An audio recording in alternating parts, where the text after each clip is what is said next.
கண்மணி. வான்மழை மேகங்கள் நீர் தெளிக்க, வாடிய தேகங்கள் சேர்ந்திருக்க, வாலிபராகங்கள் நான் படிக்க, நூலிடை தாழாமல் நீ துடிக்க.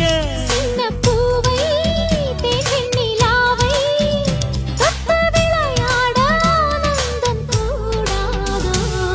பாண்டியனின் ராஜ்யத்தில் புயலால வேண்டி நின்ற பையிலிக்கு புயலால கையில் தந்தே கல்யாண மாலை மையல் கொண்டே நான் இந்த வேளை